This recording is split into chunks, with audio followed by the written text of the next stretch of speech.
Zara's forearms moved gracefully across the navigation console, her blue-scaled fingers dancing over holographic displays with practiced ease. The merchant vessel's stellar wind hummed quietly through the void between systems, carrying precious cargo and an even more precious passenger, her human husband, Marcus. She glanced over at him with affection tinged by worry.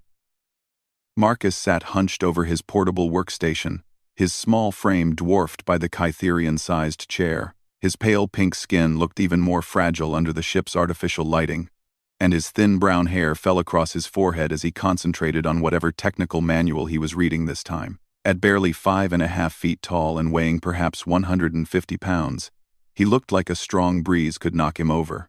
"Still studying, my love?" Zara asked in her melodious voice, her translator converting her native clicks and whistles into standard galactic.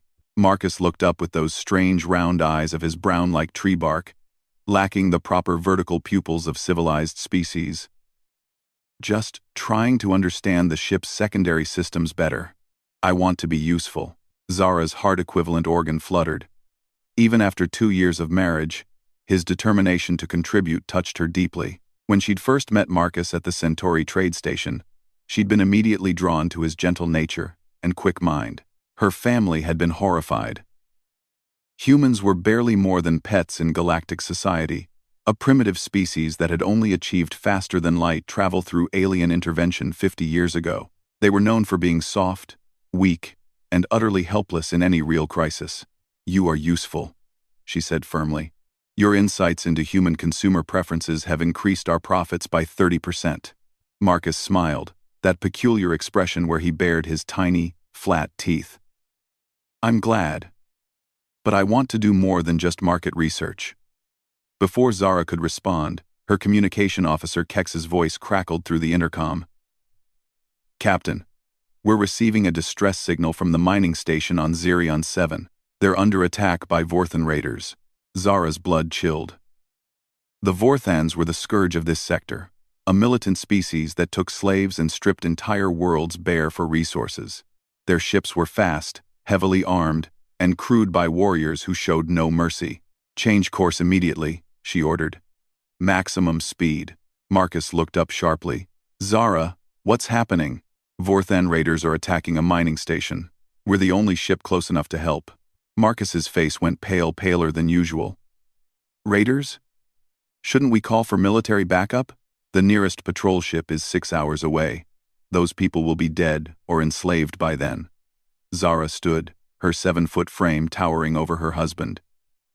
"Don't worry, my dear. You can stay in our quarters where it's safe." Something flickered across Marcus's face, an expression she couldn't quite read. I'll do whatever you think is best." Zara leaned down and gently touched his cheek with one of her hands. His skin was so soft, so vulnerable. "I won't let anything happen to you. I promise." The next few hours passed in tense preparation. The Stellar Wind wasn't a warship, but like all merchant vessels in this dangerous sector, it carried defensive weapons and shields. Zara's crew of 12 Kytherians worked with grim efficiency, checking weapon systems and reinforcing critical areas of the ship. Marcus remained in their quarters as instructed, though Zara noticed he'd stopped reading his technical manuals. Instead, he sat quietly, staring out the porthole at the stars rushing past. She wanted to comfort him, but her duties as captain demanded her attention. When they finally dropped out of hyperspace near Zirion 7, the scene was worse than Zara had feared.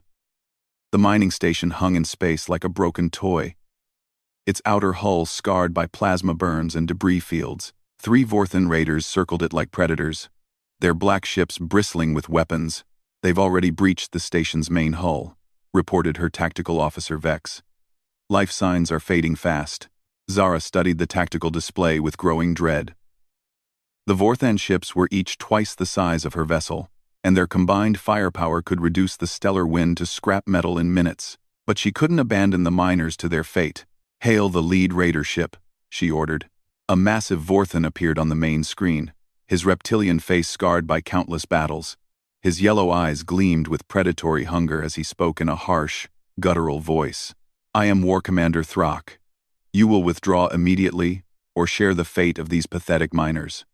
Zara straightened to her full height, trying to project more confidence than she felt. "This is Captain Zara of the merchant vessel Stellar Wind.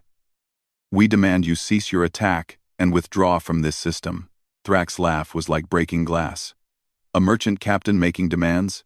How amusing. I will give you one chance, female. Turn around and run, or we will add your crew to our slave pens." The transmission cut off, and Zara found herself staring at her own reflection in the dark screen. Around her, the bridge crew waited for orders, their faces grim but trusting. They would follow her into hell if she asked. But asking them to face 3 Vorthan raiders was essentially asking them to die.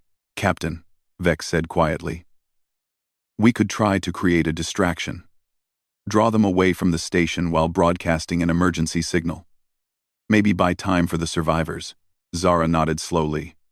It was barely a plan, but it was something. "Begin evasive maneuvers. Target their weapon systems with everything we have."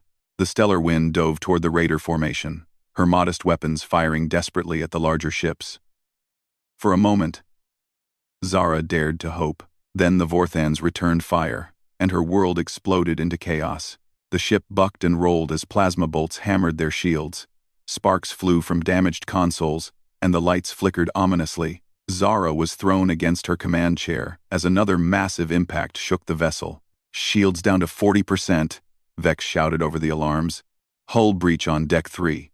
Keep firing," Zara ordered, though she knew it was futile. They were a merchant vessel trying to fight warships. It was like watching a child attack a pack of wolves with a stick. Another impact, stronger than before. The lights went out completely for several seconds before emergency power kicked in, bathing the bridge in hellish red light. The artificial gravity fluctuated, and Zara felt her stomach lurch as she briefly floated above her chair. "Primary weapons offline," Vex reported, his voice strained. "Engines at 60%. We're dead in space." Thrax's voice echoed through the ship's communication system, apparently having overridden their channels. "Surrender now, and I may spare some of your crew as slaves. Continue this pointless resistance, and I will personally space every one of you." Zara looked around her bridge at the faces of her crew. These were good people, traders, explorers, dreamers who had never signed up for a war. She had led them into this disaster, and now she would have to surrender to save their lives. "Open a channel," she said quietly. Before Vex could comply, the ship lurched again, but this time it wasn't from weapons fire. It was the distinctive vibration of a docking clamp attaching to their hull. "They're boarding us," Keck said unnecessarily. Zara's heart sank. She'd heard the stories of what Vorthans did to their prisoners. The crew would be enslaved if they were lucky, tortured for sport if they weren't. And Marcus, her gentle, helpless Marcus, would never survive what was coming.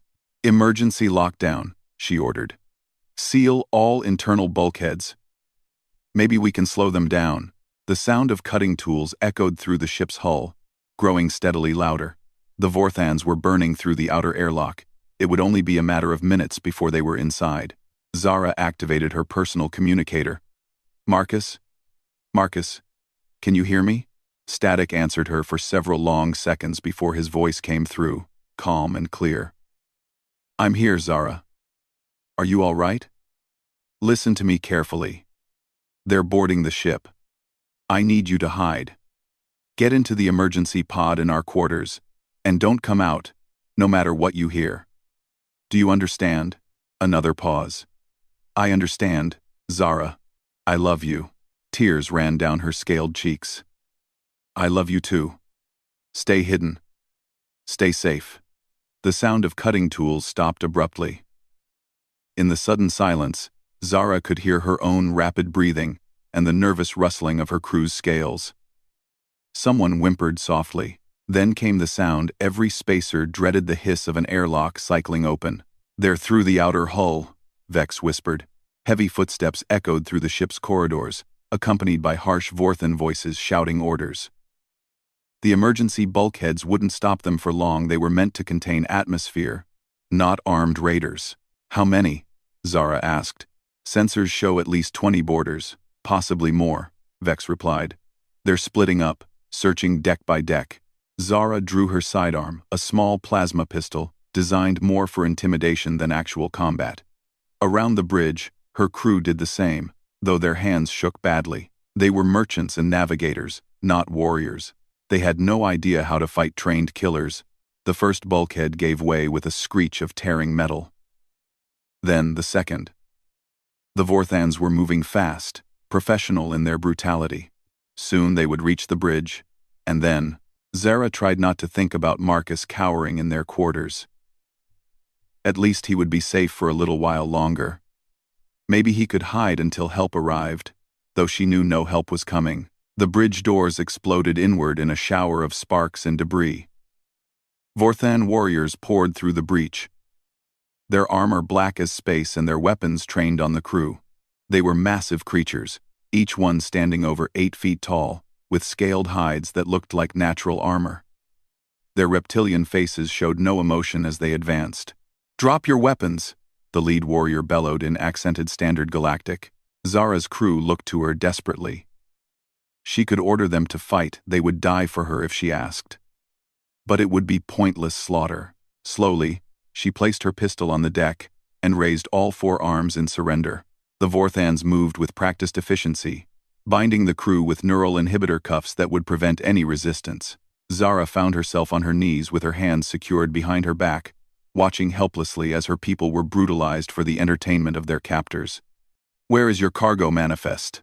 the lead warrior demanded, his massive hand gripping Zara's throat. "We know this ship carries valuable minerals." Zara gasped for air but remained silent. The cargo was the least of her worries now. The warrior backhanded her across the face, splitting her lip with his claws. "You will answer, or I will start executing your crew one by one." Before Zara could respond, her communicator crackled to life. Marcus's voice, still impossibly calm, filled the bridge. "This is Marcus Chen, representing the Terran Federation. I am ordering you to release this vessel and its crew immediately." The Vorthans looked around in confusion. One of them laughed harshly. "A human? On this ship?" The lead warrior activated his own communicator. "War Commander, we have found something interesting. There is a human aboard this vessel." Thrak's voice boomed through the speakers, filled with amusement. "A human pet? How delightful. Bring it to me. I will enjoy breaking such a fragile creature." Zara's blood turned to ice. "No," she whispered. "Please, don't hurt him. He's done nothing wrong." The warrior smiled, showing rows of sharp teeth. "Nothing wrong? Then why is he hiding from us?" 2 more warriors left the bridge, heading for the crew quarters. Zara struggled against her bonds, but the neural inhibitors made her muscles feel like liquid. She could only listen in horror as heavy footsteps echoed through the corridors. "Marcus, run," she screamed into her communicator. "Please, just run." But she knew there was nowhere to go. The ship was surrounded by raiders, and Marcus was just one small human against an army of killers. Her gentle husband, who couldn't even lift the heavy cargo containers without assistance, was about to face creatures that could tear him apart with their bare hands. The footsteps stopped outside the crew quarters. Zara heard the harsh sound of another door being cut open, then voices speaking in the Vorthan language. A moment later, the warriors returned to the bridge. They were dragging Marcus between them like a rag doll, his feet barely touching the deck. He looked even smaller and more fragile than usual, his simple civilian clothes torn and dirty. But his eyes, there was something different about his eyes. They weren't filled with the terror Zara expected. Instead, they looked oddly calm, almost calculating. "Here is your precious human," one of the warriors said, throwing Marcus to the deck at Zara's feet. Marcus landed hard but made no sound of pain. He looked up at Zara and smiled that strange human smile. "It's going to be okay," he said softly. The Vorthan leader grabbed Marcus by the hair and hauled him upright. "You are coming with us, little pet. The war commander has special plans for you." "I don't think so," Marcus said conversationally. The warrior backhanded him across the face, sending him sprawling again. Blood trickled from his nose, but he simply wiped it away and stood up calmly. "You will learn respect," the warrior snarled. Marcus looked around the bridge, taking in the captured crew, the damaged equipment, the armed raiders. His gaze lingered on each Vorthan warrior in turn, and Zara saw something that chilled her to the bone. Her husband was counting, cataloging, planning. "I have a question," Marcus said politely. "How many ships did you bring?" The question was so unexpected that the warrior actually answered. 3 warships, more than enough to crush this pathetic vessel." Marcus nodded thoughtfully. "And how many crew members on each ship?" 50 warriors per vessel, the warrior boasted. 150 of the galaxy's finest fighters. Marcus glanced at his watch, a simple mechanical device he'd insisted on wearing despite having access to advanced galactic timepieces. "That's unfortunate." "What is unfortunate, human?" Marcus looked up with those calm brown eyes. "You only have about 30 seconds left." The warriors exchanged confused glances.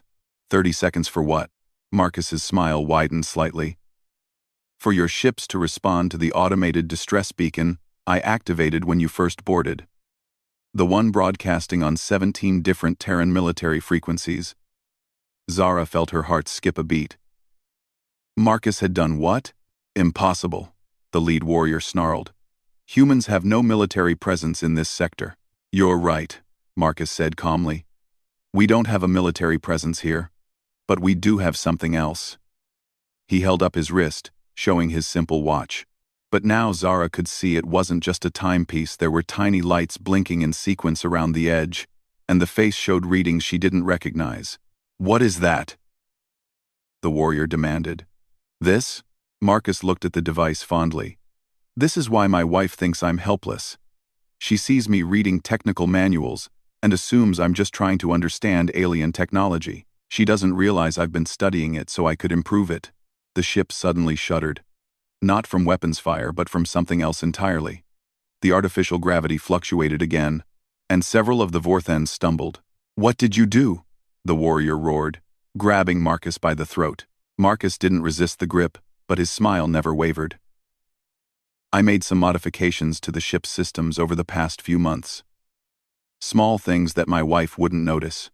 Enhanced the communications array, upgraded the sensor package, installed a few new components in the cargo bay." Another shudder, stronger this time. Through the bridge windows, Zara could see the stars beginning to shift and blur. "The ship is moving," one of the warriors said nervously. "Not just moving," Marcus corrected. "Jumping. You see, I've spent the last 2 years studying galactic technology, and I've made some interesting discoveries. Did you know that a standard cargo container can be converted into a makeshift hyperspace beacon with just a few modifications? Or that a ship's navigation computer can be programmed to execute emergency jumps based on specific trigger signals?" The lead warrior's grip tightened around Marcus's throat. "Stop, whatever you have done." Marcus's voice remained perfectly steady despite the pressure on his windpipe. "I'm afraid it's too late for that. You see, when you boarded this ship, you triggered a proximity sensor I installed. That sensor sent a signal to 3 modified cargo containers I've been working on. Those containers are now broadcasting a very specific hyperspace signature." The ship lurched violently as it dropped out of hyperspace. Through the windows, Zara could see they were no longer near Zarian 7. Instead, they floated in empty space, surrounded by nothing but stars. "Where are we?" the warrior demanded. Marcus checked his watch again. "About 4 light years from where we started. Don't worry, I made sure we'd arrive somewhere safe." "Safe for whom?"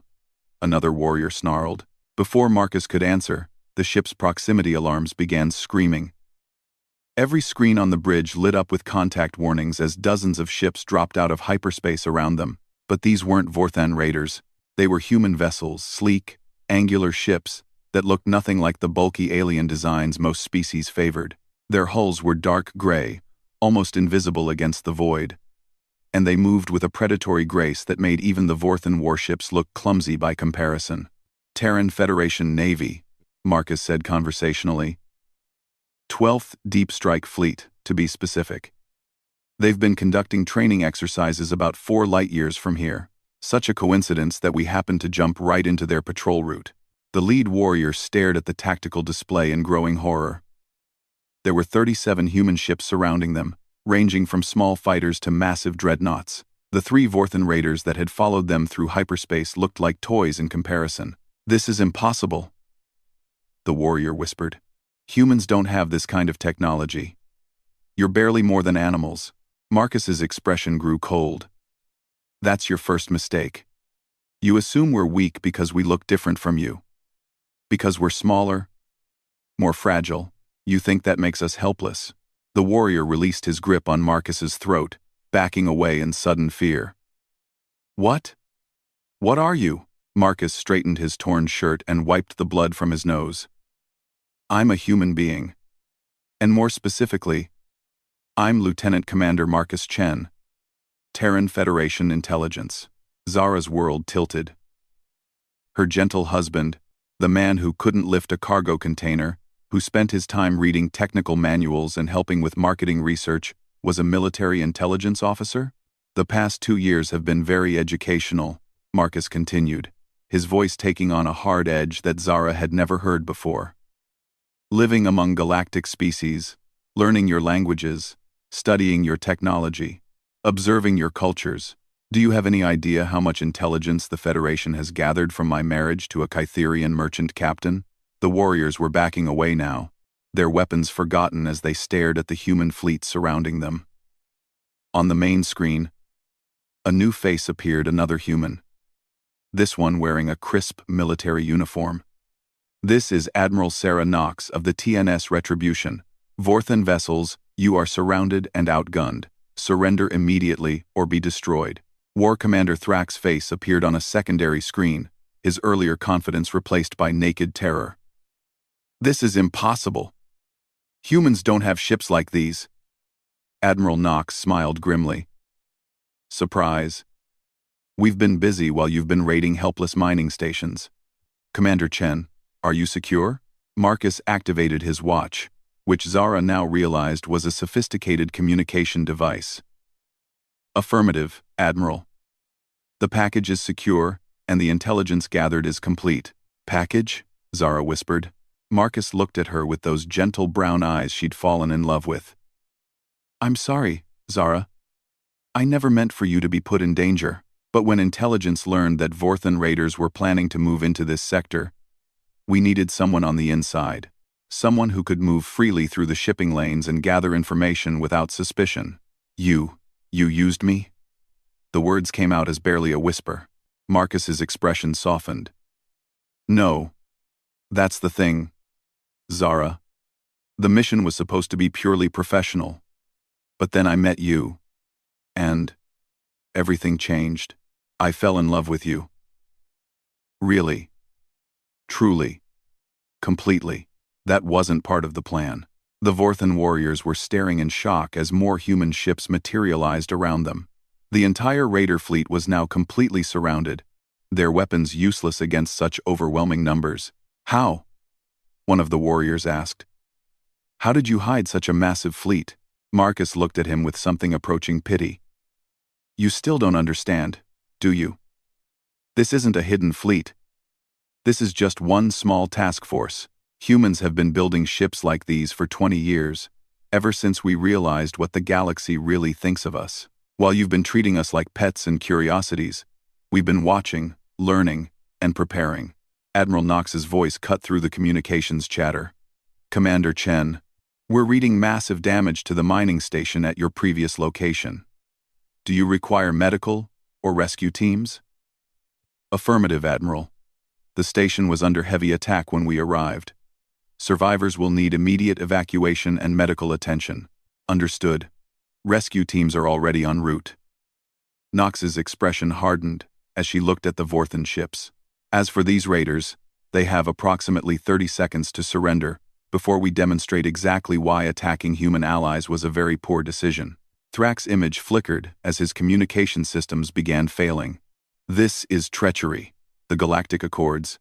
"The Galactic Accords," Knox interrupted, "specifically state that any species engaging in unprovoked attacks on civilian targets forfeits the right to protection under interspecies law." You've been raiding and enslaving innocent people for months. That ends now." The lead warrior on the bridge looked around desperately. His boarding teams were trapped on a ship surrounded by enemy vessels, facing enemies they'd thought were harmless. "We surrender," he said quickly. "We surrender." Marcus nodded to Admiral Knox. "The Vorthans on board the Stellar Wind have surrendered, Admiral. Requesting permission to transfer prisoners. Granted. Transport ships are standing by." As Terran Marines began beaming aboard the merchant vessel, Zara found herself staring at her husband with a mixture of awe, fear, and confusion. This man she'd thought she knew, this gentle creature she'd protected and sheltered for 2 years, had just orchestrated the capture of an entire raider fleet. "The neural inhibitors," Marcus said, producing a small device from his pocket. "Let me get those off." As the cuffs deactivated and sensation returned to her limbs, Zara tried to process everything that had happened. "You've been lying to me for 2 years." Marcus's face fell. "Not lying. Never lying about what mattered. I love you, Zara. That was never part of the mission. That was real. But everything else? The helpless human who needed protection? The marketing consultant? The technical manuals?" "I really was reading the manuals," Marcus said with a weak smile. "Just not for the reasons you thought. And I never asked you to protect me. You just assumed I needed it." Zara looked at her husband, really looked at him for perhaps the first time. His small stature, his quiet demeanor, his gentle nature. She'd interpreted all of it as weakness. But now she wondered what else she'd missed. How many times had he demonstrated intelligence, competence, even leadership that she'd simply overlooked because it didn't fit her preconceptions? "The other species," she said slowly. "They all think humans are weak, helpless." Marcus nodded. "And that's been our greatest advantage. While the galaxy has been treating us like amusing pets, we've been learning everything about you. Your languages, your technology, your military capabilities, your weaknesses. We've had agents living among dozens of species for years, gathering intelligence and preparing for the day when we might need to defend ourselves. Or when someone might need defending," Admiral Knox added through the comm system. "The Federation takes a very dim view of raiders and slavers, regardless of what species they target." The Vorthan warriors were being efficiently removed from the bridge by Terran Marine soldiers who moved with a deadly precision that made the raiders look like clumsy amateurs. These weren't the soft, weak humans that galactic society mocked. These were apex predators who had simply been hiding their true nature. "I don't understand," Zara said. "If humans are this powerful, why pretend to be weak? Why allow other species to treat you like pets?" Marcus sat down beside her, and for a moment he looked like the gentle man she'd married. "Because we learned something important when we first made contact with galactic civilization. Every species out here is afraid of the others. Everyone's looking for threats, for enemies, for reasons to fight. But nobody's afraid of pets. So you've been spying on everyone?"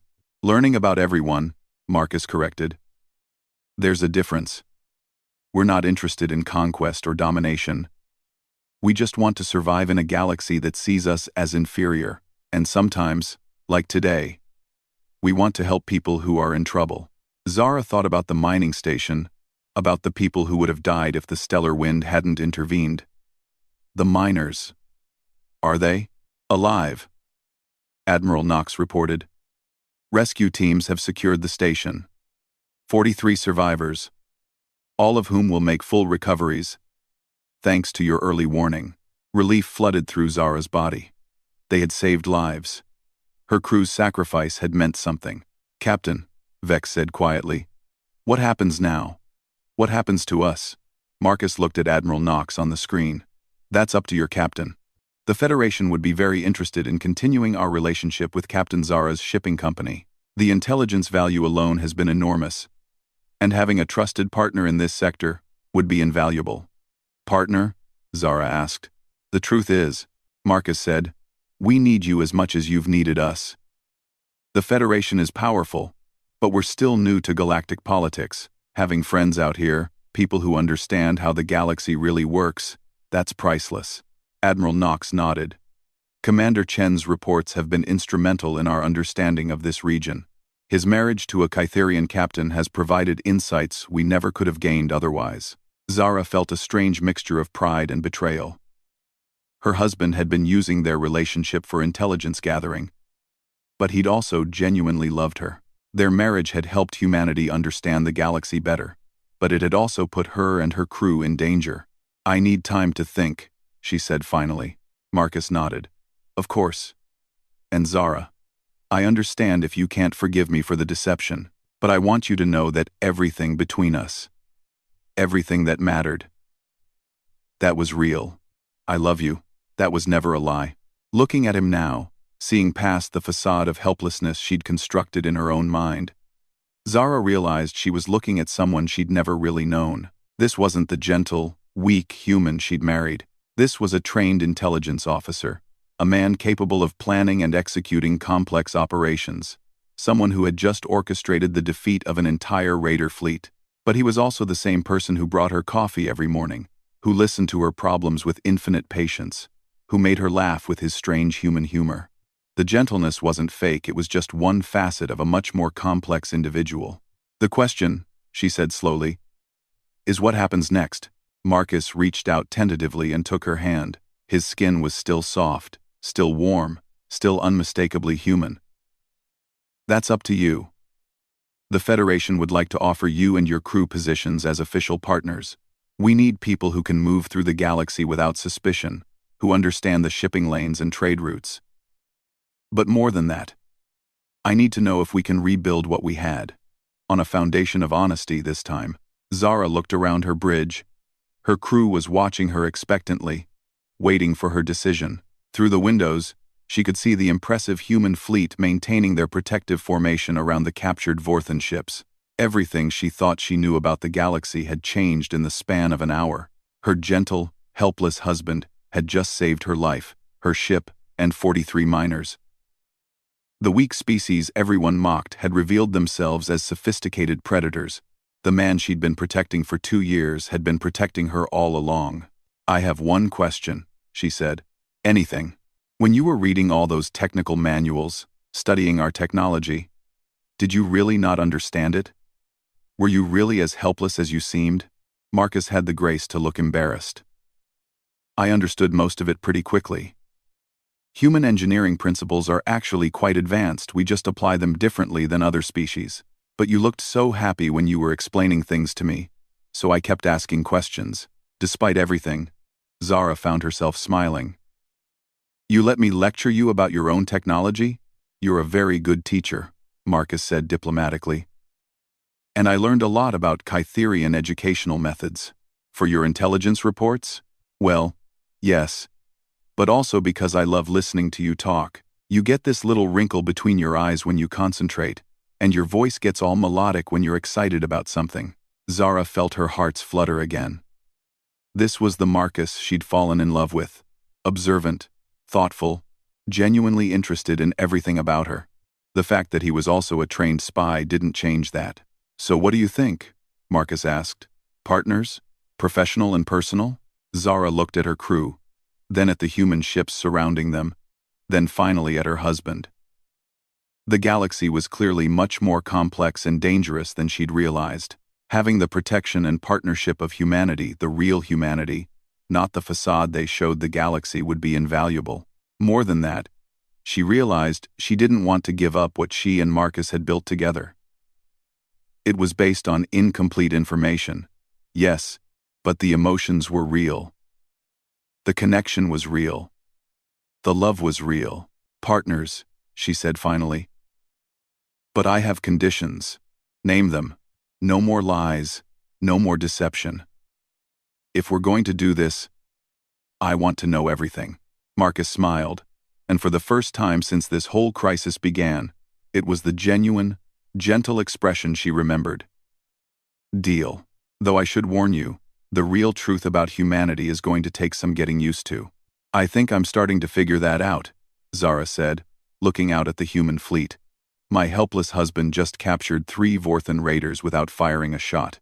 Technically, Admiral Knox captured them. I just provided the invitation." Zara laughed despite herself. Even as a revealed spy, Marcus was still modest to a fault. What else don't I know about humans? Marcus glanced at Admiral Knox's image on the screen, then back at Zara.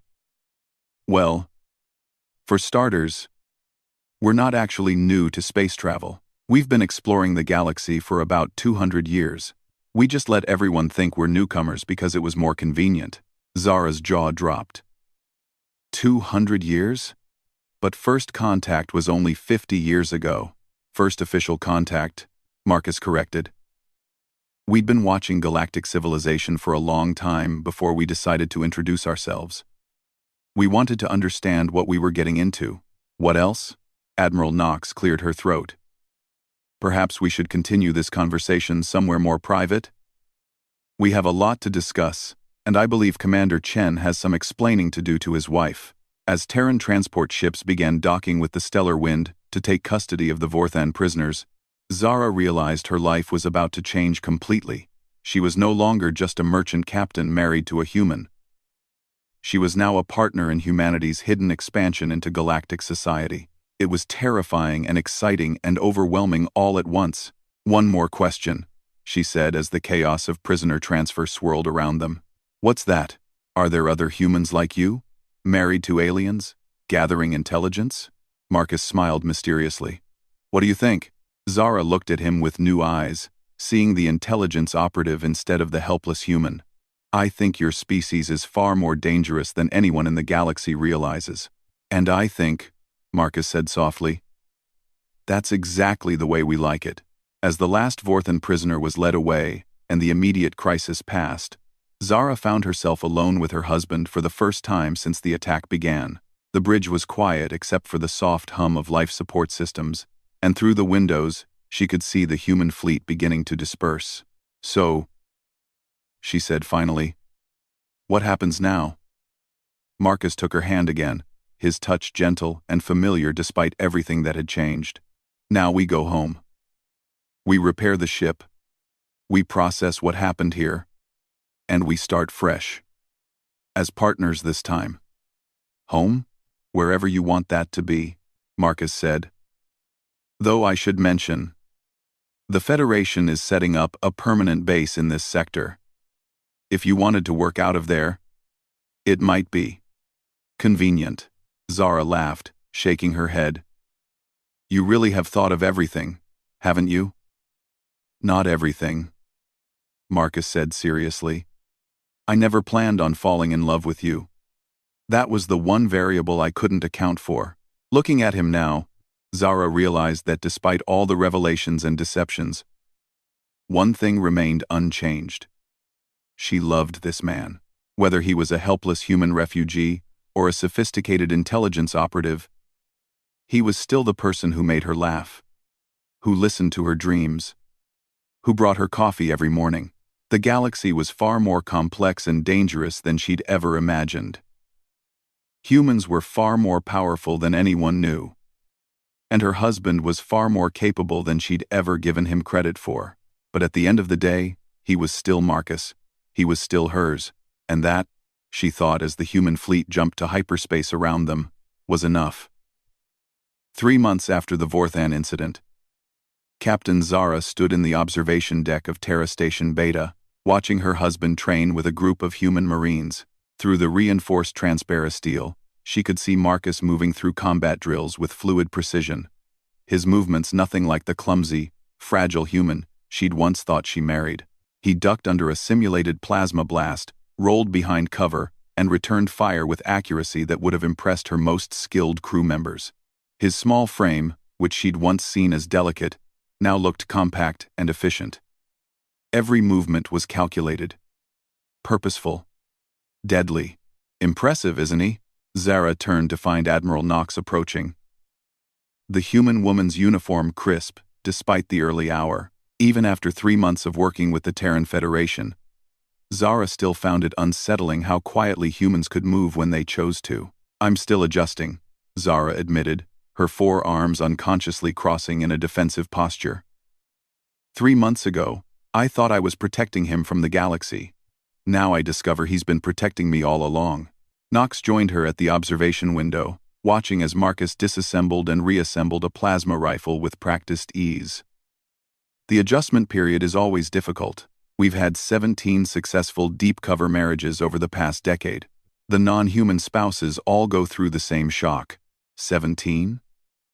Zara's voice came out higher than intended. There are 17 other humans like Marcus? Were. Knox corrected gently. 4 missions have concluded successfully. 2 agents chose to retire and live civilian lives with their spouses. 3 marriages didn't survive the revelation. And 1. The Admiral's expression darkened. 1 went very badly. Zara felt a chill run down her spine. What happened? The hegemony discovered Agent Yamamoto's true identity. They executed him and his Rigelian wife as an example. That was 2 years ago, and it's why we've been so careful about operational security since then. The training session below concluded. And Marcus looked up toward the observation deck. Even from this distance, Zara could see him smile when he spotted her. That smile, gentle, loving, completely genuine, was the same one that had made her fall in love with him on Centauri Station. Some things, at least, hadn't changed. He really does love you, you know, Knox said, following her gaze. The psychological evaluations confirm it. Whatever started as an assignment became very real for him. How can I be sure? Zara asked quietly. How can I ever know what's real and what's part of his training? Knox was quiet for a long moment, studying Marcus as he cleaned his weapons and chatted with the other Marines. May I share something personal, Captain? Zara nodded. I've been married for 23 years, Knox said. To a wonderful man named David, who thinks I'm a military transport coordinator. He has no idea I command a deep strike fleet, that I've been in 17 major battles, or that I've killed more enemies than I care to count. Does that make my love for him false? The question caught Zara off guard. That's different, is it? Knox asked.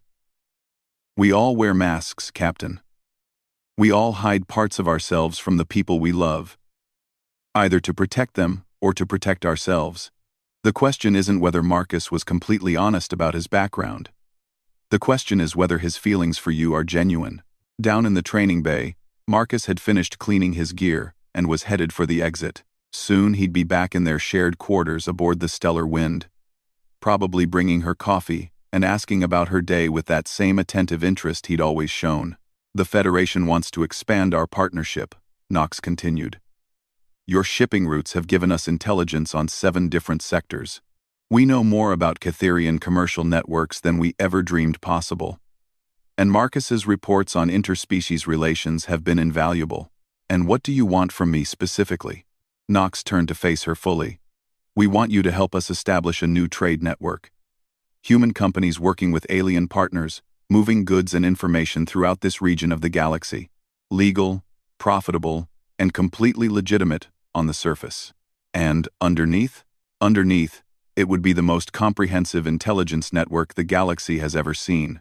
We'd know about every political development, every military movement, every economic shift in this entire sector.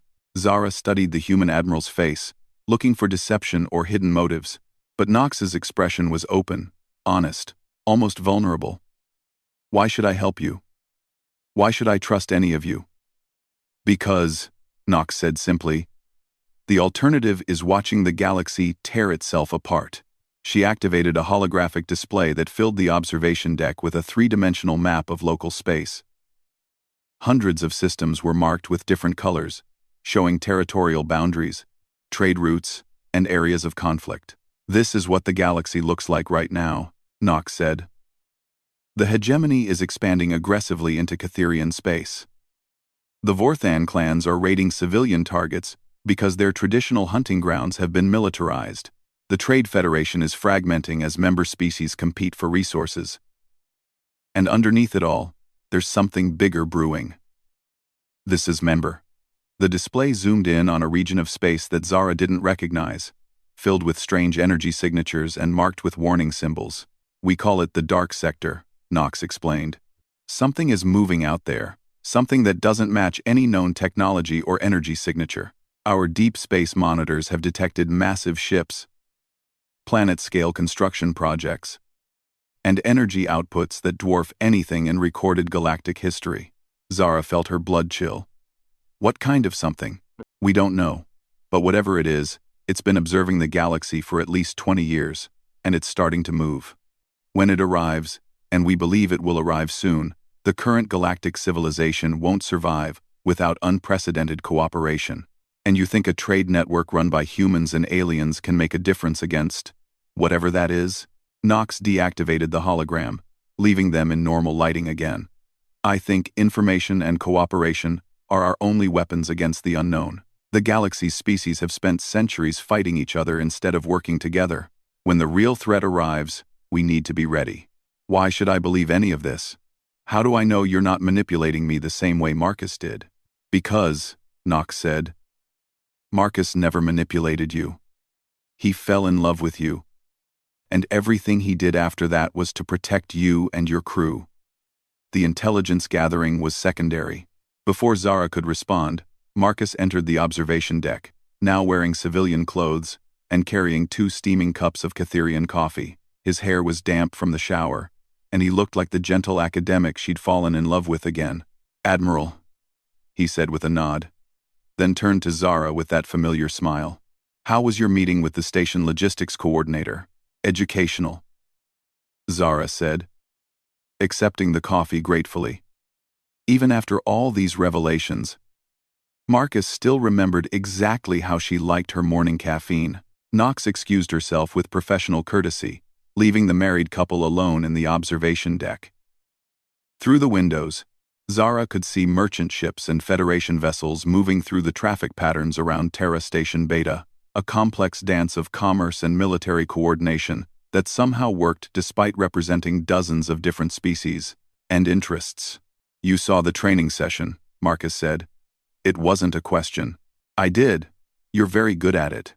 Marcus sat down beside her, close enough that she could feel the warmth radiating from his smaller human body. "It's just maintenance. Keeping skills sharp. I prefer my current assignment." "Which is?" "Being married to the most amazing ship captain in the galaxy," Marcus said simply. "Everything else is just paperwork." Despite everything, Zara found herself smiling. "Is that line from your training?" "No," Marcus said seriously. "That's from the heart. Zara, I know these past few months have been difficult. I know you're still processing everything you've learned about humans, about me, about what our marriage really means in the larger picture. But I need you to know something." He set down his coffee and took her hands in his, the gesture achingly familiar despite all the changes between them. "I love you. Not because of any mission, or assignment, or intelligence value. I love you because you're brilliant, and brave, and kind. I love the way you worry about your crew.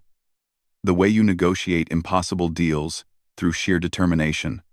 The way you sing old Catherian folk songs when you think no one can hear you. Marcus, I love you because when I first walked onto your ship, lost and pretending to be helpless, you didn't see a weak alien species to be exploited. You saw someone who needed help, and you offered it without hesitation. That says everything about who you are." Zara felt tears running down her cheeks, though she wasn't sure if they were from happiness or sorrow.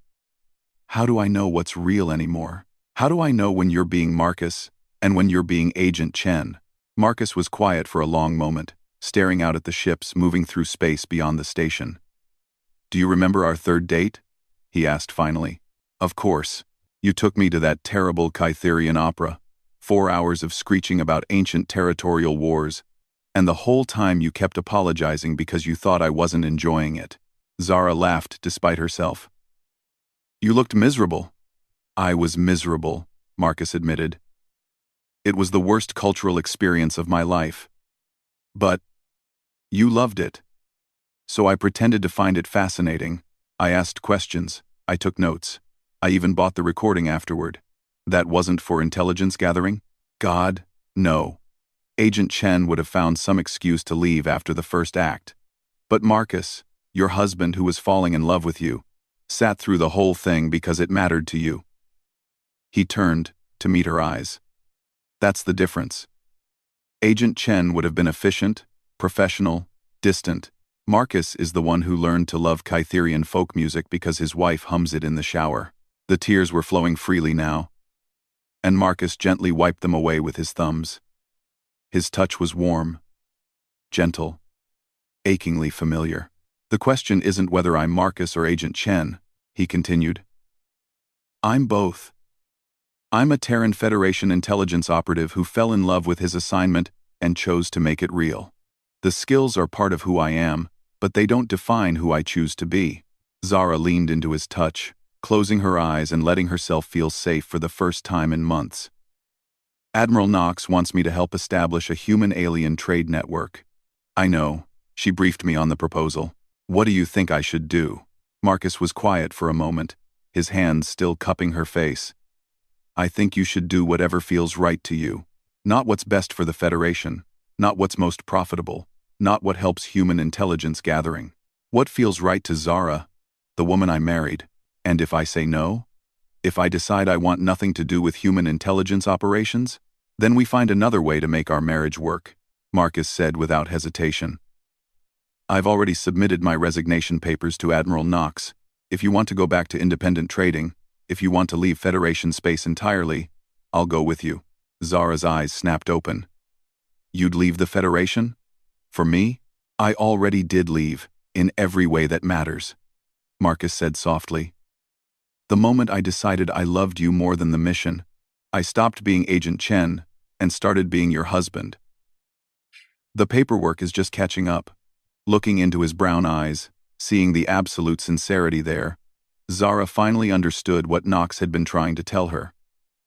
Marcus wasn't pretending to love her, as part of some elaborate deception. He was a complicated man with a dangerous job who had chosen to prioritize their relationship over everything else. What about the dark sector? She asked. What about the unknown threat Admiral Knox showed me? Marcus's expression grew serious. That's real. And it's terrifying. But it's not your responsibility to save the galaxy, Zara. That's what the Federation military is for. But I could help. My shipping network could provide intelligence that might make the difference. You could, Marcus agreed. But you don't have to. The choice is yours. Zara thought about the mining station at Zerion 7, about the 43 people they'd saved from Vorthon raiders. She thought about her crew, her ship, the life she'd built exploring the stars, and connecting distant worlds through trade and friendship. If I agree to work with the Federation, she said slowly, what would change? Officially, nothing. You'd still be an independent captain running your own ship and choosing your own contracts. We'd just make sure some of those contracts happen to be in areas where human intelligence needed better coverage. And, unofficially, Marcus smiled. And this time it was Agent Chen's smile sharp. Calculating. Dangerous. Unofficially, you'd be part of the most advanced intelligence network in the galaxy. You'd have access to information and resources that could make you the most successful trader in this sector. And you'd know that your work was helping to protect innocent people from raiders, slavers, and worse. Like the Vorthon clans, among others. The hegemony has been recruiting forced laborers from agricultural worlds. The Trade Federation has been covering up systematic corruption that's strangling smaller species. And there are rumors of something called the Collective moving in from the rim worlds, something that turns entire populations into mindless drones. Zara shuddered. She'd heard whispers about the Collective in various spaceports, but she'd assumed they were just traders' tales meant to frighten new pilots. The galaxy is more dangerous than you knew, Marcus continued. But it's also more hopeful than most people realize. There are good people in every species, people who want to build something better than endless conflict and exploitation. Working with the Federation means helping those people succeed. Through the observation deck windows, Zara watched a Kytherian merchant ship docking alongside a human freighter. The two crews worked together with practiced efficiency, loading and unloading cargo while their captains shared a meal in the station's common area. It was a small thing, barely worth noticing, but it represented the kind of cooperation that Knox had talked about. I have conditions, Zara said finally. Name them. First, no more lies. If we're partners, I want to know about any operations that might affect my ship or crew. Done, Marcus agreed immediately. Second, my crew volunteers only. Anyone who wants out gets a generous severance package and safe transport to wherever they want to go. The Federation will cover all costs. Third, if this unknown threat from the dark sector becomes an immediate danger, I want my people out of the line of fire. We're traders, not soldiers. Marcus nodded seriously. I'll make sure that's written into any formal agreement. And fourth, Zara took a deep breath. I want the truth about human capabilities. All of it. How long have you really been in space? How advanced is your technology? How many agents do you have operating throughout the galaxy? Marcus glanced around the observation deck, making sure they were still alone. Then he activated his watch, the same device he'd used to coordinate the capture of the Vorthan raiders, and a privacy screen shimmered into existence around them. What I'm about to tell you is classified at the highest levels, he said quietly. If this information gets out, it could start a galactic war. Zara felt her heart's racing, but she nodded for him to continue. Humans have been traveling in space for over 300 years, Marcus began. We developed faster than light, travel independently, long before we made contact with galactic civilization. We've been watching and studying other species for centuries. 300 years? Zara whispered. But the historical records are carefully maintained fiction. When we first detected galactic civilization, we realized we had a choice. We could announce ourselves as a major power and immediately become a threat that other species would unite to eliminate. Or we could pretend to be a primitive species that stumbled onto FTL travel by accident. So everything about First Contact was theater. We've had permanent bases in this galaxy for over 2 centuries. We've been gradually infiltrating every major government, trade organization, and military force. We know more about galactic politics than most galactic politicians. Zara felt dizzy. The implications were staggering. How many of you are there? In space? About 40 million humans spread across hundreds of hidden colonies and installations. On Earth? Another 8 billion who think they're the only intelligent life in the universe. 8 billion? Zara's voice cracked. Your homeworld has 8 billion people? Marcus nodded grimly. We're not a small, struggling species clinging to the edge of galactic society. We're a massive civilization that's been preparing for contact for centuries. When we finally reveal ourselves fully, which will happen soon, given the dark sector threat, it's going to change everything. The privacy screen flickered as Zara processed this information. Humans weren't the newest members of galactic society. They were potentially the oldest. They weren't weak and helpless. They were the most advanced intelligence network in known space. And Marcus, her gentle husband who brought her coffee every morning, was a representative of a civilization that could probably conquer the galaxy if it chose to. Why are you telling me this? She asked. Because you're my wife, and you deserve the truth. And because the Federation is about to ask you to be part of something much bigger than a simple trade network. What do you mean? Marcus deactivated the privacy screen and stood up, offering her his hand. Come with me. There's someone you need to meet. He led her through the station's corridors to a high-security area she'd never seen before. The guards were human, but their equipment was unlike anything in standard Federation arsenals. When they passed through multiple security checkpoints that scanned everything from their DNA to their emotional states, Zara began to understand just how deep the rabbit hole went. Marcus, she said as they approached a final blast door marked with symbols she didn't recognize. What exactly is Terra Station Beta? Officially, a small trading post and refueling station. And unofficially, the blast door cycled open, revealing a massive command center that rivaled anything Zara had seen on Capital Worlds. Hundreds of humans and aliens worked at monitoring stations, analyzing data streams from across the galaxy. Holographic displays showed ship movements, communication intercepts, and intelligence reports from dozens of sectors. Unofficially, Marcus said, this is the coordination center for Operation Starbridge Humanity's plan to prevent the next galactic war. Admiral Knox approached them, but she wasn't alone. With her was a figure that made Zara's breath catch in her throat, a tall, elegant being with the distinctive crystalline features of the Ascended, one of the galaxy's oldest and most mysterious species. Captain Zara, Nox said formally, I'd like you to meet Crystalline Singer of Distant Stars, representing the Ascended Council. She has a proposal that could change the fate of the galaxy. The Ascended being stepped forward, her crystalline body chiming softly as she moved.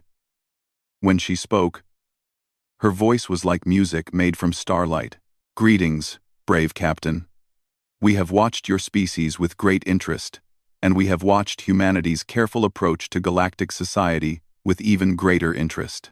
The time has come to speak of things that have been hidden, and of threats that approach from the darkness between stars. Marcus squeezed Zara's hand supportively. The Ascended have been monitoring the dark sector for millennia. They know what's coming. Crystalline Singer's form shifted slightly, her features becoming more sharply defined. What approaches is ancient beyond your comprehension, and hungry beyond imagination. It has consumed 17 galaxies, leaving nothing but empty void in its wake. It calls itself the Devourer, and it will arrive in this galaxy within 10 of your years. Zara felt the deck seeming to tilt beneath her feet. 10 years? But Nox said it was just starting to move. Admiral Nox was being optimistic, the Ascended being said gently. The vanguard forces are already in this galaxy. The main fleet follows behind them. And when it arrives, every world, every species, every trace of civilization will be destroyed unless we can present a unified resistance, which is why Operation Starbridge exists. Nox added, We're not just building an intelligence network. We're building the foundation for a galactic alliance unlike anything in recorded history. Marcus turned to face Zara, his expression serious but hopeful. This is what we're really asking you to be part of, Zara. Not just human intelligence operations, but something that could save every species in the galaxy. Including yours. Including yours. Looking around the command center, seeing humans and aliens working together with desperate efficiency, Zara began to understand the true scope of what they were proposing. This wasn't about politics or territory or trade advantages. This was about survival, the survival of everything and everyone she'd ever cared about. What would you need from me? She asked. Crystalline Singer stepped closer, her crystalline features reflecting the lights of the command center like a living prism. Your people, the Catherians, have the most extensive trade network in this region of the galaxy. Your shipping lanes connect hundreds of systems, and your merchants are trusted by dozens of species. If we could coordinate through your network, we could unite the galaxy's defenses in time to face what's coming. And in return? In return, Nox said, humanity will share technology that could advance Catherian civilization by centuries. Medical advances that could double your species' lifespan. HFY engineering breakthroughs that could make your ships faster than anything currently flying. Agricultural techniques that could turn your desert worlds into gardens. It was an incredible offer, but Zara found herself thinking about simpler things. Her crew, her ship, the life she'd built among the stars. What about the people who just want to live their lives? The merchants and miners and farmers who don't care about galactic politics. They'll be protected, Marcus said firmly. That's the whole point of Operation Starbridge. To build a galaxy where ordinary people can live ordinary lives without fear of raiders, slavers, or cosmic predators. Crystalline Singer's voice took on a note of urgency. Time grows short, Captain Zara. The Devourer's vanguard has already begun probing our defenses. Within 1 year, full-scale attacks will begin. Within 10 years, everything will be over unless we act. Zara looked at her husband, seeing both Marcus and Agent Chen in his expression. She looked at Admiral Nox, representing a species that had hidden its true nature for centuries, in the name of peace. She looked at Crystalline Singer, speaking for beings so ancient that they remembered when the galaxy was young. I need to talk to my crew, she said finally. Of course, Nox agreed. Take all the time you need. But remember, 10 years, Zara finished. I understand. As they left the command center and made their way back toward the civilian sections of the station, Marcus walked beside her in comfortable silence. Whatever decision she made, he would support it. That much, at least, she could trust. "Marcus?" she said as they reached the docking bay where the stellar wind waited. "Yes? When you first came aboard my ship 2 years ago, did you know this day would come?" Marcus paused at the airlock, his hand on the entry control. "I knew something like it was possible, but I hoped we'd have more time. And now?" He looked at her with those gentle brown eyes that had first captured her heart. "Now I think we have exactly the amount of time we're supposed to have. No more, no less. The question is what we do with it." As they boarded the stellar wind together, Zara realized that her quiet life as an independent trader was over. Whatever she decided about Operation Starbridge, whatever choice she made about humanity's alliance against the dark sector threat, her world had irrevocably changed. But looking at Marcus, seeing the man she'd fallen in love with still present beneath the layers of training and deception, she thought maybe that change didn't have to be a loss. Maybe it could be the beginning of something even better. The galaxy was vast and dangerous and full of secrets, but it was also home to beings capable of love, sacrifice, and cooperation in the face of impossible odds. And sometimes, Zara thought as she watched her husband prepare evening tea with the same gentle care he'd shown for 2 years, that was enough to make even the darkest threats seem conquerable. 8 years later, Captain Zara stood on the bridge of the Unity's Dream, watching her husband coordinate the largest fleet assembly in galactic history. The massive command vessel thrummed with activity as representatives from 73 species worked together with desperate efficiency, preparing for a battle that would determine the fate of everything they held dear. Marcus moved between holographic displays with fluid grace, his once small frame now augmented with ascended crystal technology that allowed him to process data at superhuman speeds. The gentle academic she'd fallen in love with was still there, but layered over with 8 years of preparation for this moment. He wore the rank insignia of a Federation admiral now, though he'd never stopped bringing her coffee every morning. "Status report from Sector 7, reported Commander Vex, her former tactical officer who now served as liaison between Catherian merchant fleets and the Allied command. The Rigelian trade convoys have successfully evacuated all civilian populations. They're requesting permission to join the defensive formation." "Granted," Zara replied. "Assign them to Group Delta. Their ships aren't built for combat, but they can provide medical support and supplies to damaged vessels." Through the massive viewports of the command bridge, the assembled fleet stretched as far as the eye could see. Catherian merchant vessels flew alongside human dreadnoughts. Ascended crystal ships moved in perfect harmony with Vorthan war cruisers, former raiders who had joined the Alliance after learning what approached from the dark sector. Even the usually isolationist hegemony had contributed forces, their bioships adding an organic element to the technological diversity of the fleet. It was everything Operation Starbridge had worked toward: dozens of species united against a common threat, their differences set aside in the face of extinction. "Long-range sensors are detecting massive gravitic disturbances on the rim," reported Lieutenant Thompson, one of the human officers who had served on Marcus's intelligence team for years. "The Devour's main fleet is approaching." Marcus looked up from his displays, and for a moment Zara saw uncertainty flicker across his features. They had spent 8 years preparing for this moment, building alliances, sharing technology, and creating the most powerful defensive force the galaxy had ever seen. But none of them truly knew if it would be enough. "How long until they reach the outer perimeter?" Zara asked. 47 minutes, Thompson replied grimly. Admiral Knox's voice crackled through the communication system from her position aboard the Retribution. "All vessels, prepare for hyperspace interdiction fields. We can't let them scatter our formations." The Devour's strategy was well documented by now. They would emerge from hyperspace in massive formations, overwhelming local defenses before individual worlds could coordinate their resistance. Their ships were enormous, some the size of moons, and their technology was based on principles that no galactic species fully understood.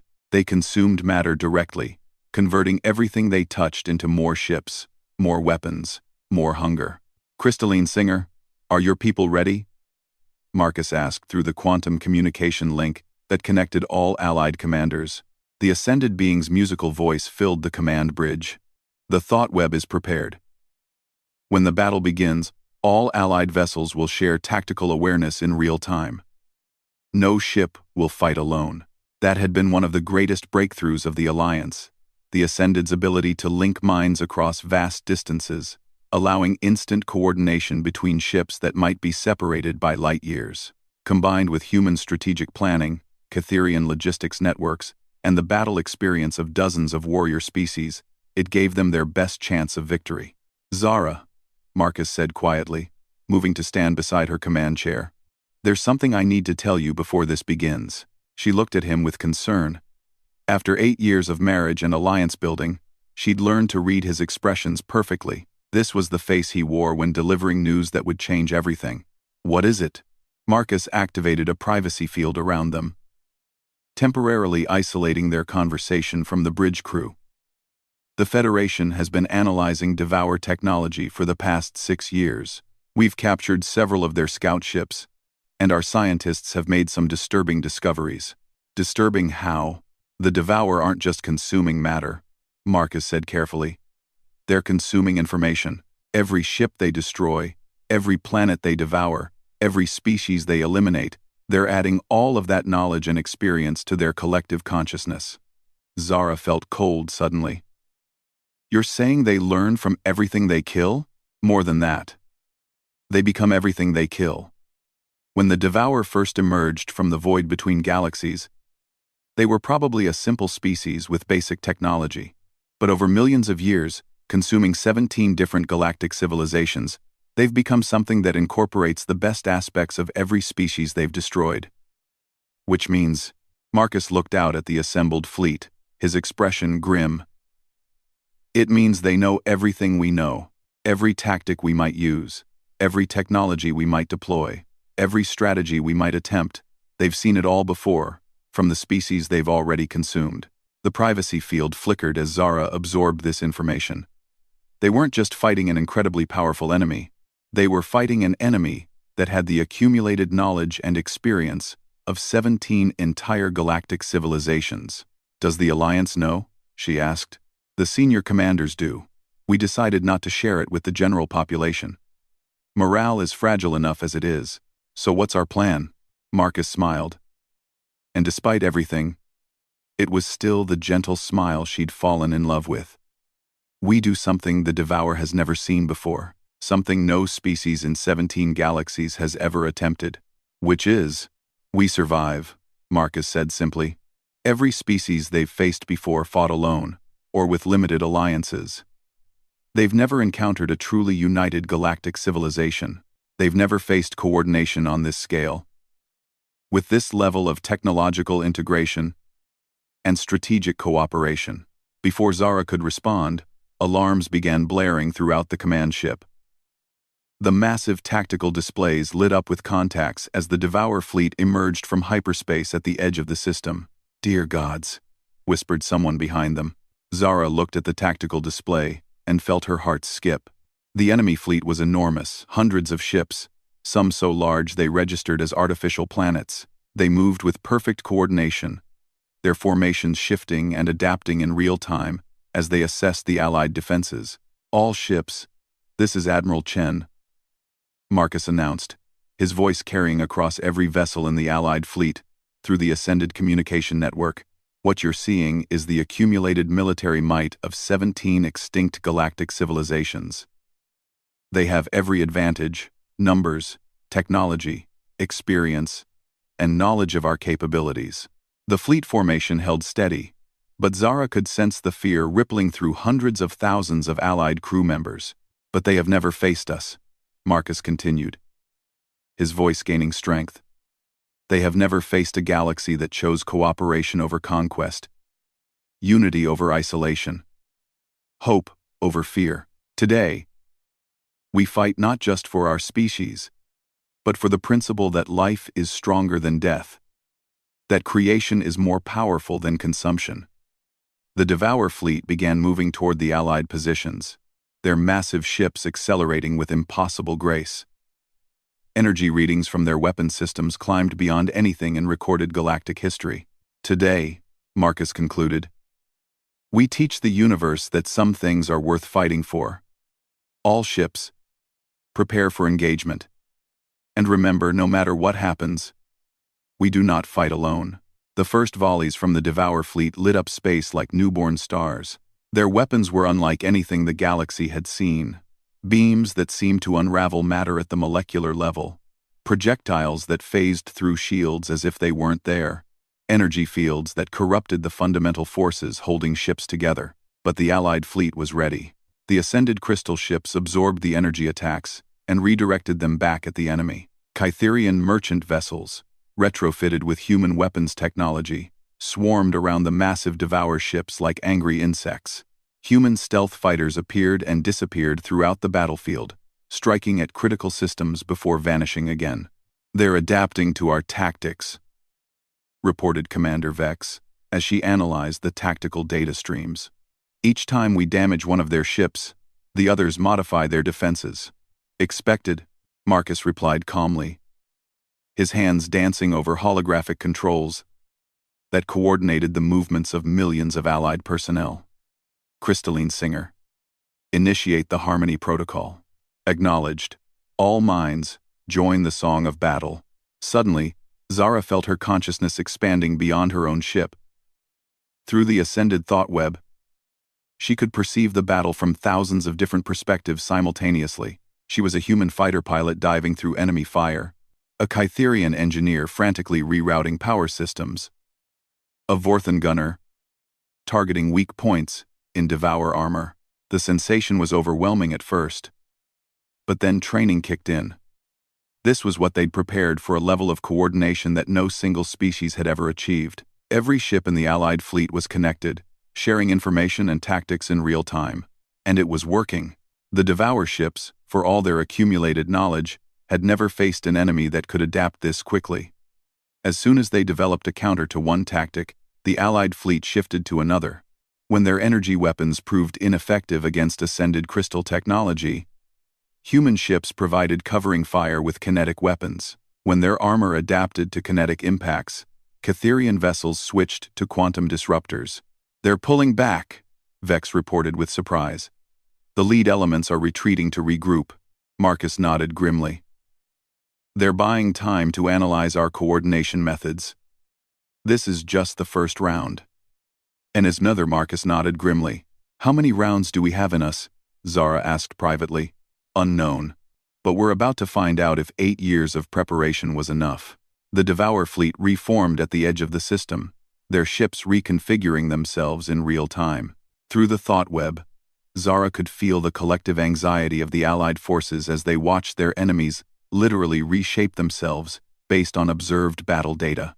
"Admiral," Crystalline Singer's voice carried a note of concern, "they are doing something we have not observed before. The enemy ships are merging." On the tactical display, dozens of smaller Devour vessels were combining into larger entities, their mass and energy signatures increasing exponentially. What had been a fleet of hundreds was becoming a fleet of dozens, but each remaining ship was now the size of a small moon. "They're concentrating their firepower," Marcus observed. "Fewer targets, but each one capable of destroying entire sectors of our formation." "Can our weapons even damage something that large?" asked Admiral Knox through the communication link. "Unknown, but we're about to find out." "All ships, prepare for second engagement. Remember, they may have the advantage of size, but we have the advantage of unity." The merged Devour ships began their second advance, moving with ponderous inevitability toward the Allied positions. Their weapons, now concentrated into fewer but vastly more powerful platforms, began charging energy signatures that registered beyond the scale of normal instruments. "They're going to try to destroy our entire fleet with a single coordinated volley," Zara realized. "Look at their formation. They're positioning for maximum coverage." Marcus studied the tactical display, his enhanced mind processing thousands of variables per second. "Then we don't give them the chance. All ships, execute Cascade Protocol." Now, what happened next was something the galaxy had never seen before. The entire Allied fleet, nearly 10,000 ships, representing dozens of species, moved as a single organism. Led by Ascended Navigation, powered by human engineering, coordinated by Kytherian logistics, and fought with the accumulated battle experience of every warrior race in the galaxy. The fleet didn't retreat or advance. Instead, it flowed around the enemy formation, like water around rocks, each ship following a precisely calculated trajectory that brought them within striking distance of the massive Devour vessels while avoiding their main weapons. "Now," Marcus commanded. Every ship in the Allied fleet fired simultaneously. Not random attacks, but perfectly coordinated strikes, designed by the collective intelligence of the thought web. Human antimatter torpedoes struck at the same instant as ascended crystal beams. Kytherian quantum disruptors fired in perfect synchronization with Vorthan plasma cannons. The effect was devastating. The concentrated fire of 10,000 ships, timed to the nanosecond and targeted with surgical precision, overwhelmed the adaptive defenses of even the massive Devour vessels. Explosions bloomed across space like deadly flowers as the enemy formation shuddered under the unprecedented assault. But the Devour were far from defeated. "They're adapting again," Vex reported. "The surviving ships are modifying their hulls to absorb and redirect our attacks." "Expected," Marcus replied. "Phase 2. Crystalline Singer. Are your people ready for the deep harmony?" The ascended being's response carried undertones of fear. "The deep harmony is dangerous, Admiral. If we fail, it could shatter the minds of every being in the Alliance. And if we don't try, the Devour will adapt to everything we can throw at them. We need to do something they can't predict or counter." Zara felt a chill of dread. She'd heard about the deep harmony during Alliance briefings, an experimental technique where the Ascended would link not just the minds of the Allied crews, but their very consciousnesses. It would create a single, galaxy-spanning intelligence capable of processing information and making decisions at speeds impossible for any individual species. "The risk," she began. "I know the risk," Marcus said quietly. "But look at the tactical situation. They're adapting to our coordinated attacks. Within minutes, they'll be completely immune to our current strategy. The deep harmony is our only chance to stay ahead of their adaptation cycle." Around them, the battle raged as the Allied fleet continued its desperate dance around the massive Devour ships. But Zara could see they were losing. Despite their early successes, the enemy was learning too quickly. Each attack was less effective than the last. Each tactic countered more rapidly than before. "Do it," she said finally. "Initiate the deep harmony." Crystalline Singer's form began to glow with internal light. "All minds prepare for deep harmony. Warning. This level of connection has never been attempted on this scale. There may be permanent effects." "Acknowledged," came responses from commanders throughout the fleet. "We understand the risks. Initiating. Now." The sensation was unlike anything Zara had ever experienced. Where the thought web had allowed her to perceive multiple perspectives, the deep harmony dissolved the barriers between individual consciousness entirely. She was no longer Captain Zara of the Kytherian merchant fleet. She was part of something vast and unified, and impossibly complex. She was the Allied fleet. Through millions of eyes, she saw the battlefield from every angle simultaneously. Through thousands of minds, she processed tactical data, energy readings, structural analysis, and strategic options faster than any computer ever built. Through the collective will of hundreds of species, she moved 10,000 ships as if they were extensions of her own body. And in that moment of perfect unity, she understood something the Devour had never encountered before. The enemy consumed knowledge and experience, adding the capabilities of their victims to their own. But consumption was not the same as cooperation. They had the memories of 17 galactic civilizations, but they had never experienced true unity. "Now we show them what they've missed." They said with millions of voices.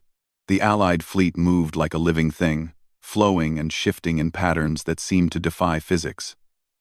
Ships passed through formations that should have caused collisions but instead created perfect coordination. Weapons fired in sequences that built upon each other, creating cascade effects that multiplied their damage exponentially.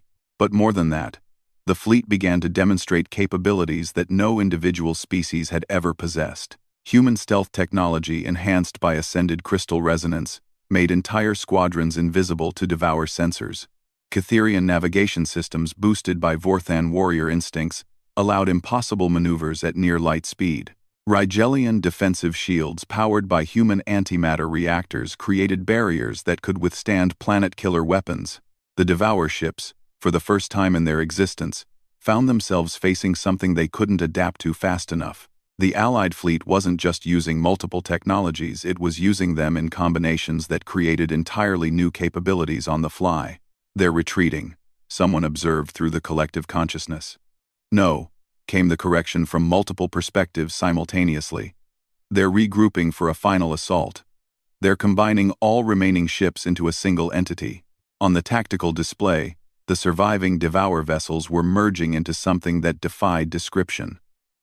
The resulting entity was larger than most moons, its energy signature off the scale of any measuring device. It was the accumulated might of 17 extinct galactic civilizations merged into a single, impossible weapon.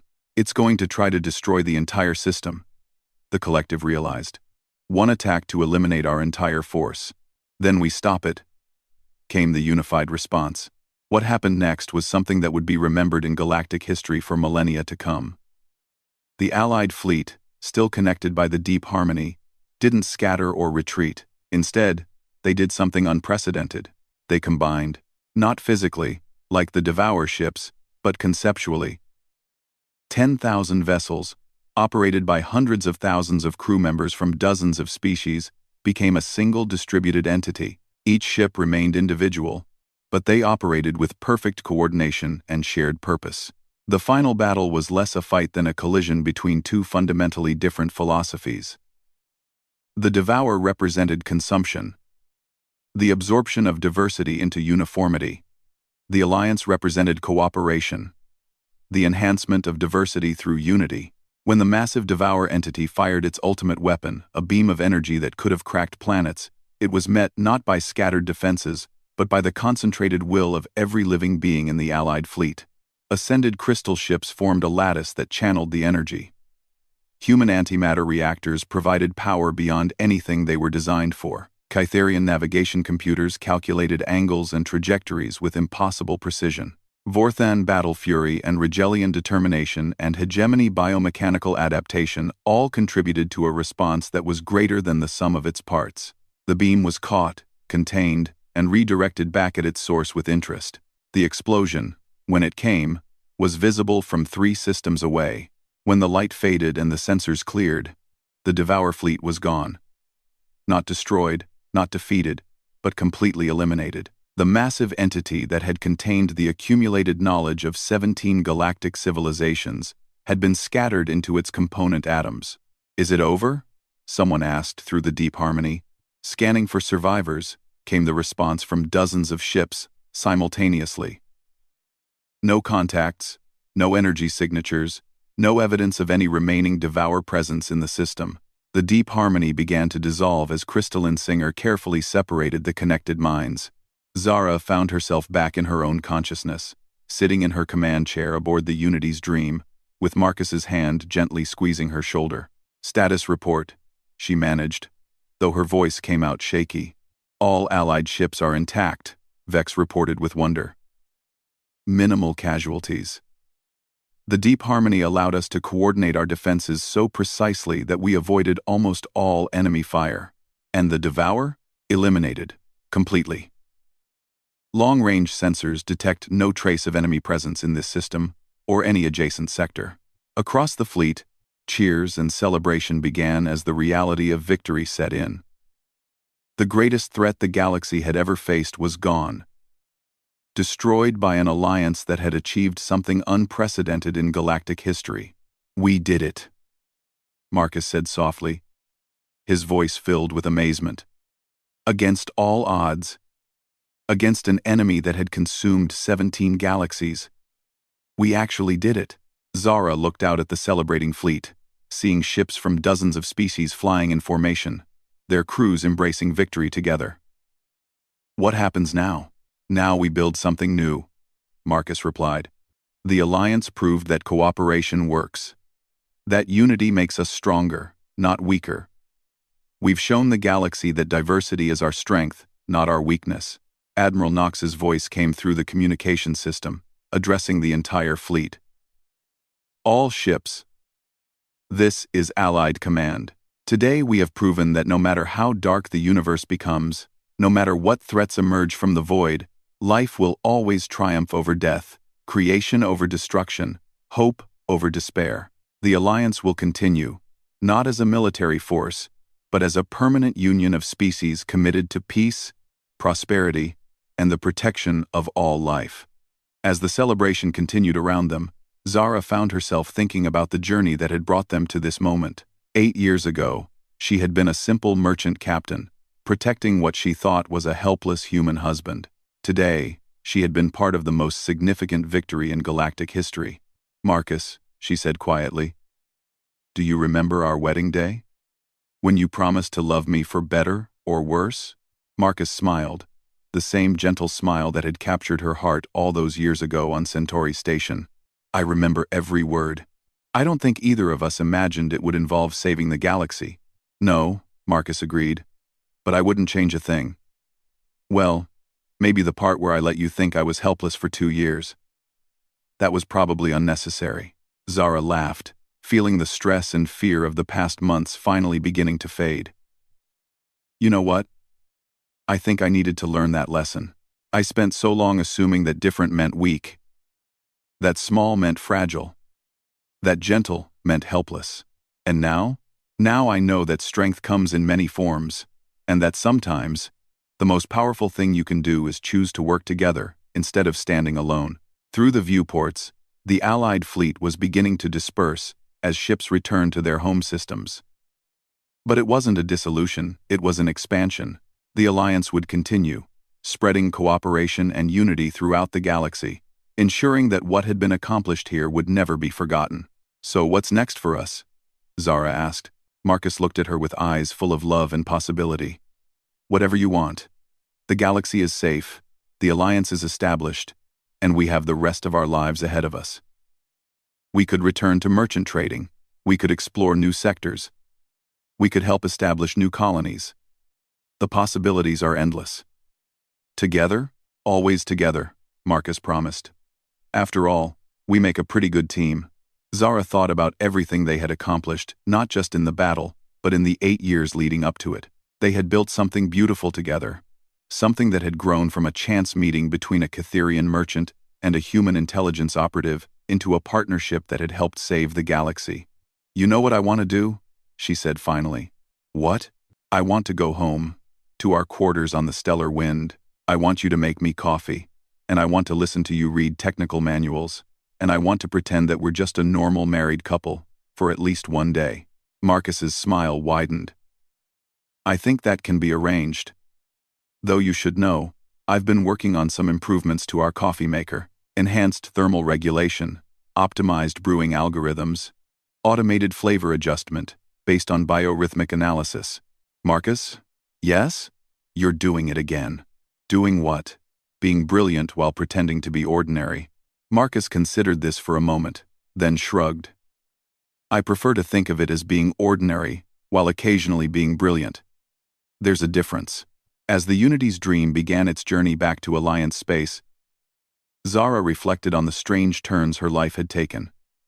She had started as a simple trader, fallen in love with what she thought was a helpless human, discovered he was actually a sophisticated intelligence operative, helped build an alliance between dozens of species, and ultimately participated in saving the galaxy from extinction. But at the end of the day, the most important thing hadn't changed. She was still married to Marcus, still loved him more than anything else in the universe, and still looked forward to their quiet moments together more than all the grand adventures the galaxy could offer. Some things, she thought as her husband began planning their route home, were more important than saving galaxies. Though she had to admit, saving the galaxy hadn't been too bad either. The stars wheeled overhead as the great ships of the Alliance returned to their homes, carrying with them the knowledge that cooperation was stronger than conquest, that unity was more powerful than isolation, and that sometimes, the most helpless-looking husband could help save the universe. And in the captain's quarters of the Unity's dream, a Kytherian merchant captain and her human husband planned their future together. secure in the knowledge that whatever challenges lay ahead, they would face them as partners, equals, and best friends who had chosen to build something beautiful together among the stars.